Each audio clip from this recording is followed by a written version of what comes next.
হিসাব কইরা দেয় রে সাল মাথা ভর্তি চটকারা দেখতে দিলেই স্যাতলে বাঘ তবু তাদের মনটা ভালো দিলটা ভরা প্রেমের আলো সোহাগাদর পাইলে তারা মনের সুখে মারে পাল নোয়াখালী বরিশাল মিল্লা মিশা নোয়াখালী বরিশাল মিল্লা মিশা নোয়াখালী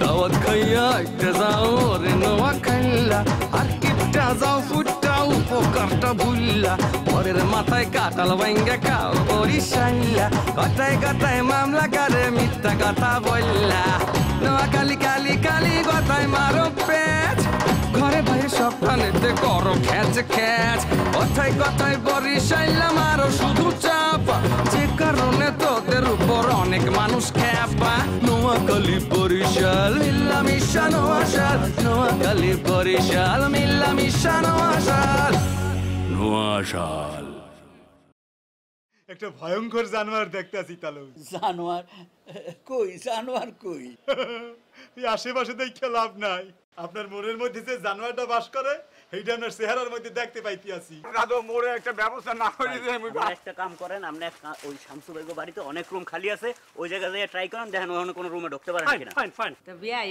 রাতের বেলা ভালো ঘুমাইছিলে ওইসে মোটামুটি আচ্ছা বিয়াই ওই গতকাল রাইতে ঘুমের ঘরে ওই আপনার আর আবুল্লার গলা শুনলাম মনে হয় বিপদে পড়েই তো আপনার মধ্যে আইছি ওরে আল্লাহ বিপদটা কি মোর বউ মরে থুই চলে গেছে মুই এখন ডিভোর্সি মনে না যত উঁচা বিল্ডিং এ বানায় থাকেন কোনো লাভ নাই বুঝছেন নি উঁচার তো আপনারা নিচে নামনি লাগবো উঁচা উঠানোর একটাই সমস্যা উর্ফে বেশিক্ষণ থাকুন যায় না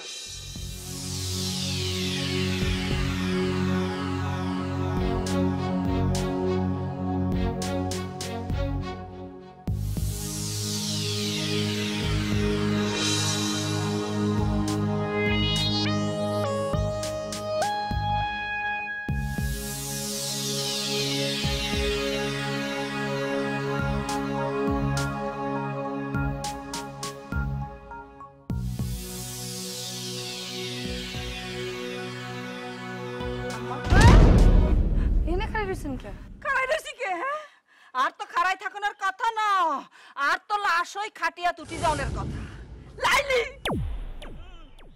লাইলির কত বড় সাহস হইছে আর আপন ভাইয়ের মাইয়া হেতি আর মুখে মুখে কত তক্ক করে হেতি আরে একটি আরো জমা দেয় না হেতি তক্ক করে কত বড় অসভ্য আচ্ছা ও কই ওর একটু যাই দেখি এসো কোথায় আছে কই থাকবো হেতি আর কই থাকবো ওই যে তঙ্গ বাড়ি তাই কনফার্ম হেতি তঙ্গ বাড়ি চলে গেছে মগো খালি বাড়িতে যাই লাইলি হরবে কি খালি বাড়ি হ্যাঁ তঙ্গ বাড়ি কি খালি বাড়ি তুমি তো কিচ্ছু জানো না আজমুল্লা এতে কালকে রাতে আরে কইছে কালকে রাতে তো তঙ্গ বাড়িতে ঘুমায় রাতে বলে হে বাড়িতে থাকবো যে বেন্ডেবেলা হইছে আই দেখি কি ওমা ওমা ওমা লাইলি হেতে দেখি তঙ্গ বাড়ি দেখো কিছু মারি রেনি রেনি চাই তখন তো আমি বুঝি গেছি আর মনে ডাক দিছে কামড় দিছে যে আজমুল্লার বাড়িতে আছে এই বাড়িতে যাওয়ানোর লাই হেতি এমনি রেনি রেনি রেনি রেনি চাই আই তো বুঝি গেছি কাম সারা হ্যাঁ আই হেতির মনের খবর বুঝি গেছি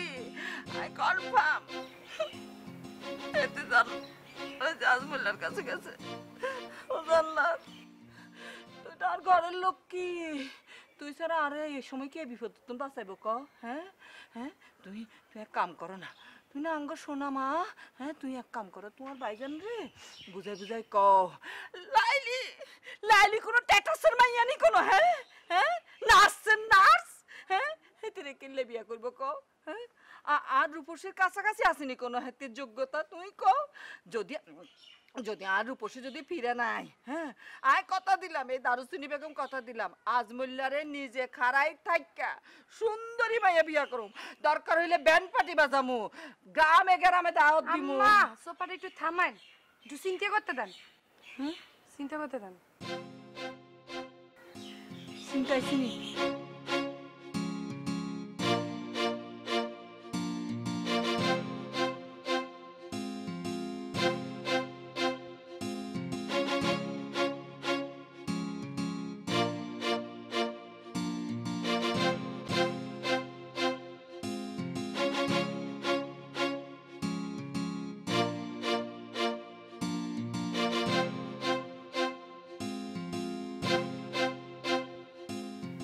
বুঝাইছে না কইছি তো একটু চিন্তা করার সময় দেন।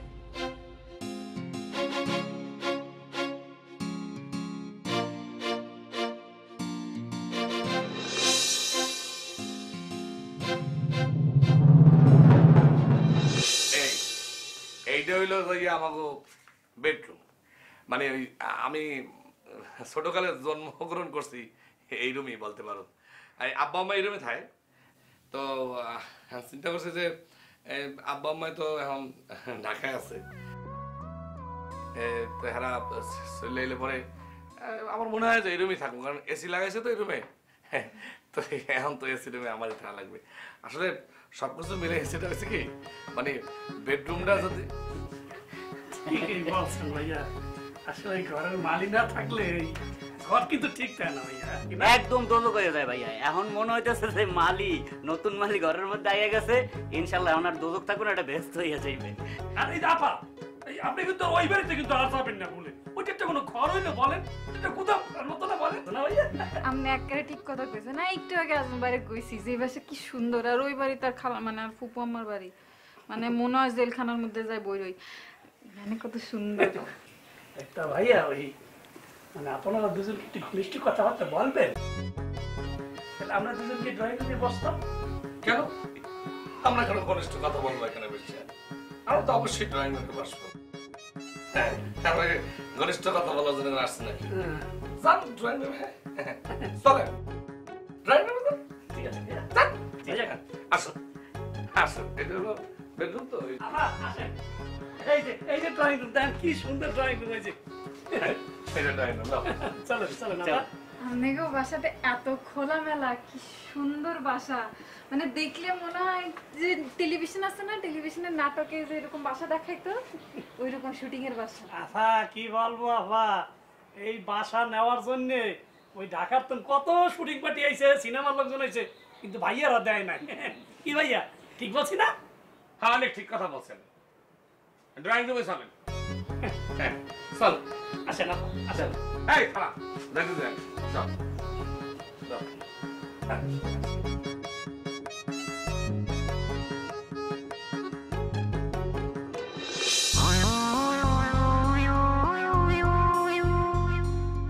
খালাম্মা, আমাদের মনে হয় গ্রামে চলে যাওয়া দরকার, কারণ এখন সবকিছু মিলিয়ে ঘটনা যা ঘটার হ্যাঁ তো ঘটবেই।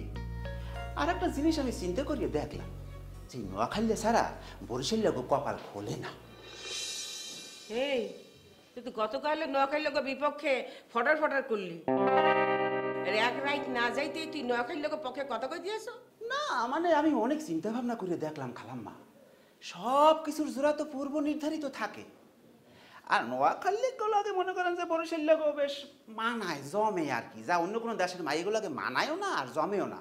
আর হ্যাঁ মনে করেন যে এই নোয়াখালী পরিবারগুলোকে বরিশাল লোক দীর্ঘদিন ধরে ওঠা বসা চলাফেরা সব কিছু হইতে আছে, দীর্ঘদিন ধরে একটা প্র্যাকটিস চলতে আছে। সেই জন্য বলছিলাম কি যে এখন গ্রামে যাইয়া ওই প্যান্ডেল পন্ডেল বানাইয়া বিয়ের ঘটনাটা ঘটাইয়া ফেলাইলেই তো লেটা চুইকে যায়। আর একটা কথা খালাম্মা, ওই যে 1973 সালে রাসু ভাইজানগুলোকে জমি জমা লইয়ে যে একটা জটিলতা চলতে আছে না, টাকা পয়সা সংক্রান্ত অনেক ধরনের জটিলতাই তো আছে, সেটার লেটা চুকিয়ে ফেলাইলেই তো সব কিছু চুকিয়ে যায়। এই এই তোর ব্যাপার কি? হ্যাঁ ওই সারাদিন রাসুর লাগে তুমি ঝগড়া বিবাদ লাগিয়েই থাকে তোমার, আর এখন তুমি রাসুর পক্ষে কথা কইতে আসছো, কি ঘটনাটা কি? না মানে খালাম্মা মনে করেন যে কোনো বিবাদ যদি বেশি দিন ঝুলাই রাখেন তাহলে তো ওই মন মেজাজও খারাপ হয়ে যায়, খিচড়িয়ে থাকে, শরীর টরীর সব ভাঙিয়া যায়, এই আর কি। খালাম্মা আমি যাই সকালে নাস্তাটা সাটিয়া ফেলাই, কারণ ওই রাসু ভাই যদি নাস্তার লাগর পায় তাহলে হাঁসের মতো টাকাত করে গিলে হালাইবে আনে। ব্যাপারটা কি? আত্মা আবুল্লার মধ্যে এরকম পরিবর্তন কি? নোয়াখালী লোকের পক্ষে কথা কইতে আছে, নিশ্চয়ই কোনো রহস্য আছে, তো বার করা লাগবে। বোঝা লাগবে।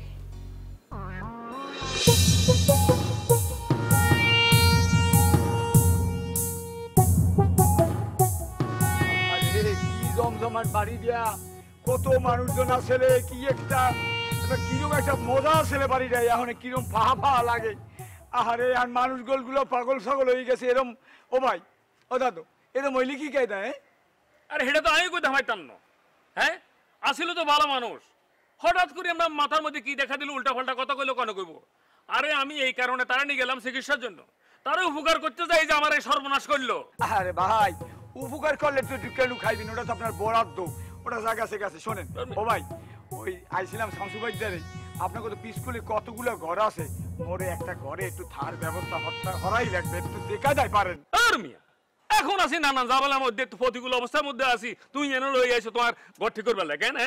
এই তুই আমার কাছে আইছো কিনলে, তুই তো বরিশালের মানুষ, তুই যাবা হিঙে নেয় না, হ্যাঁ তারা তোমার ব্যবস্থা করে দিব। যাও না ভাই, একুলেও গেছিলাম, একুলেও কাউরি এই ভাইবরে আকাশ শোক আপনার কাছে পাঠাইছে, মোরে একটু থার ব্যবস্থা হয়ে দেওয়া লাগবে ভাইজান। বুঝছি ওই আকাশ শখ তোমার ইঞ্জিন হাঁটাইছে কেন? এখন আমি বুঝছি যে কাউরের কথা কইলো না, কাউরের বলে আর ইঞ্জিন হাঁটাইছে যাতে আর কেন ঝামেলা হয়, এটা ইঞ্জিনের ব্যবস্থা করুন দায়িত্ব না, তুই যাও। ভাই বরিশাল আর নোয়াখালী মোর থার ব্যবস্থা রইলেই হয়, একটা কায়দা করে দেওয়া লাগবে আপনার, ময়ও সব বুঝি না ভাইজান। কোনো সময় এত কথা কইতে রাখতাম না, আমাদের এই সময় নাই, অনেক ঝামেলার মধ্যে আছি, তুই যাও, হেদিকে যাও। ভাই আরে মুই আর কোন কুলে যাই, এই কুলে যাবো না এই কুলে যাবো, মই খুবই যে মরে বিপদে কেউ আসলে আসতে যায় না, মোর কপালে যা আছে হইবে, যা আছে।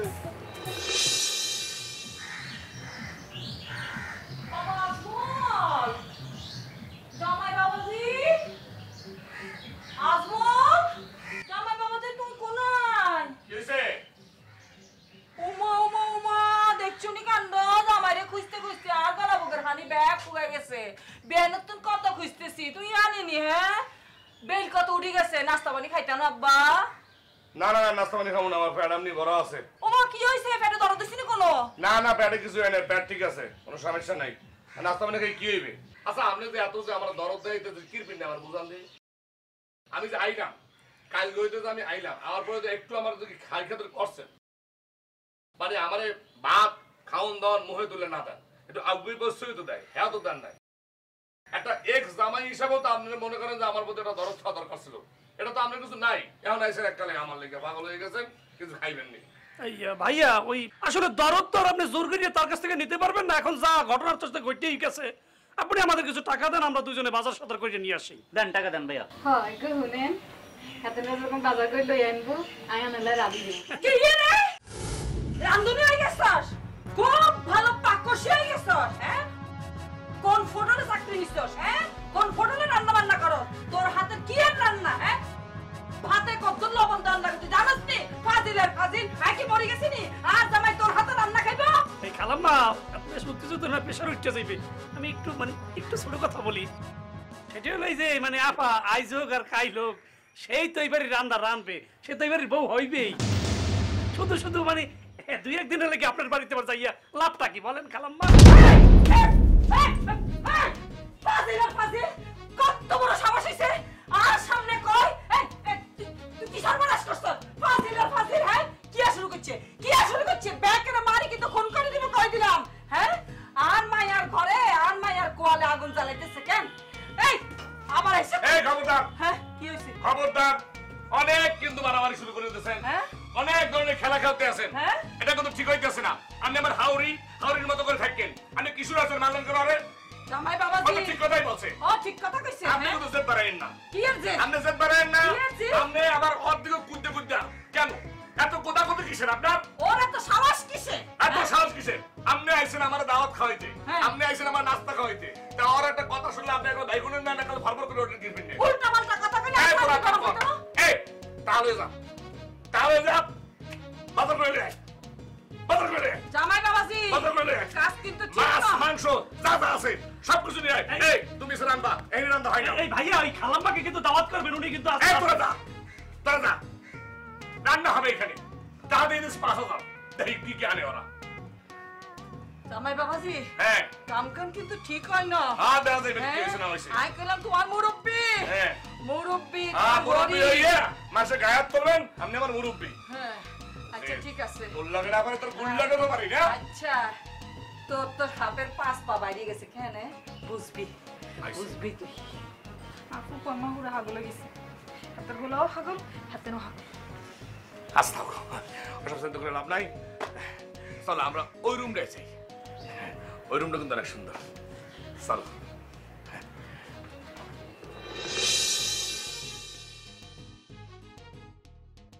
বেআইন জি রাসু আর একটা রিকোয়েস্ট করছিল, ওই যে 1973 সালের তার পাওনা টাকার ব্যাপারে। বেআইনে এই ব্যাপারে কিছু বলবেন নি? রাসুর টাকা তো হকের টাকা, হক মারা তো গুনার কাম। কে আপনাকে দিয়ে কইতেছে কে? হ্যাঁ, ও নিজের কথা নিজে কইতে পারে না? একটু আগে আবুল্লারে দিয়ে কইছে, এখন আবার আপনি কইতে আছেন। না মানে শুভ ঘটনা ঘটতে যাইতেছে, রাসু টাকা চাইতে শরম পাইতেছে, হাতের হাত টানাটানি।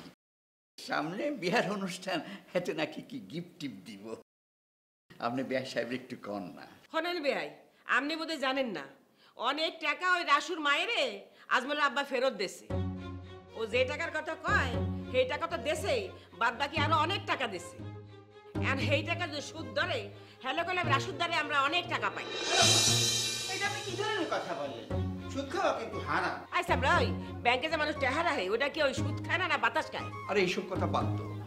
তোমার আমি একটা প্রশ্ন করি, রাসু তার বউরে বাড়িতে হাতে ডাকায় পড়ে রয়েছে কিনলে? না, এই বিষয়টা তো একটু শরমের, সেই স্পিড নেই আর কি। রাসু ভাই সামনে আসতে পারতে আছে না। তা কি হয়েছে? কোন ঘটনা ঘটছে? হায় কি?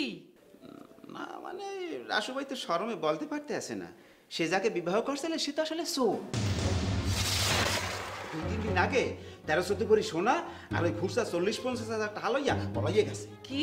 হায় কি হায় বেআইন, রাসুর এত বড় একটা ঘটনা ঘটে গেছে, হাতের এই 1973 সনের টাকাটা ফেরত দেওয়ার একটা ব্যবস্থা করেন না? আপনি বেআই সাহেবের কোন একটু ব্যবস্থা করুক।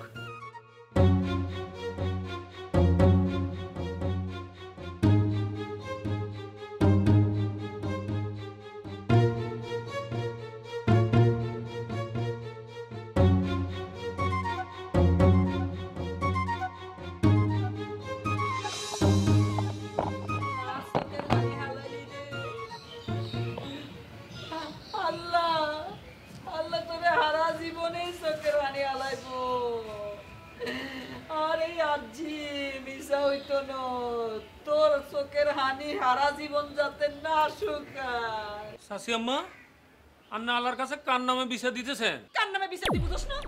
ওই কাল নাগিনি, ওই লাইলি, এই বেন্না বলে উডি ওই বাড়ির যাই অবস্থান করতেছে। তোমার কি এখন বিয়ের আগে হে বাড়িতে অবস্থান করতেছে? শাশি আম্মা, আমি একটা কথা বলি শুনেন, আমি এখনই থানা পুলিশ সাংবাদিক নিয়ে আসি, একেবারে নাকানি সুবানি খাওয়াই দিমু।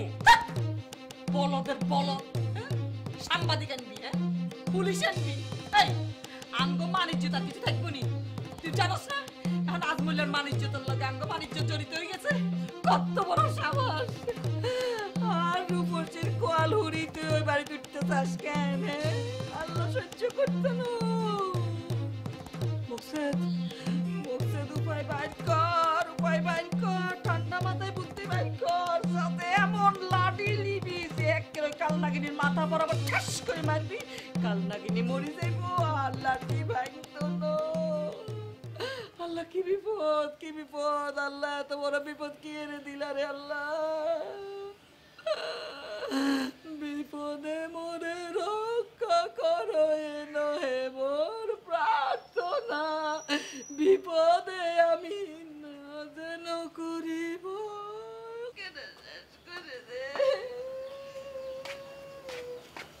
আম্মা, আমরা কান্দন কিনলে কি হয়েছে? এই মুখে টিস্যু ফেবার লইয়া আমার চোখের পানি মতন লাগবে, কান্দন কিনলে আম্মা? আব্বা, আমি তো কান্দনের কোয়ালে জন্মাইছি আব্বা, এতেলে কান্দিছি আব্বা।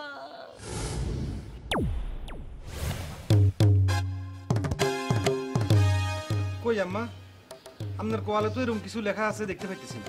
আব্বা রে, কোয়ালের লিখন দেখুন যায় না রে আব্বা, ভিতরে ভিতরে লেখা থাকে আব্বা, ভিতরে ভিতরে।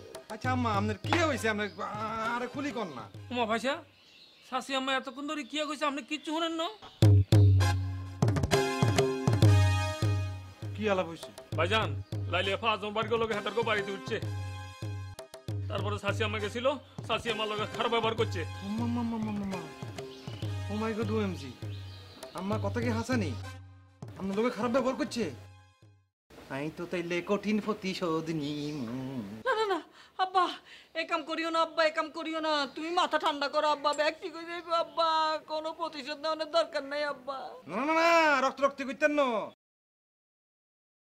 ফিফি ফিফি প্রতিশোধ নেবো, ফিফি ফিফি ফিফি পাগলের প্রতিশোধ, ফিফি প্রতিশোধ।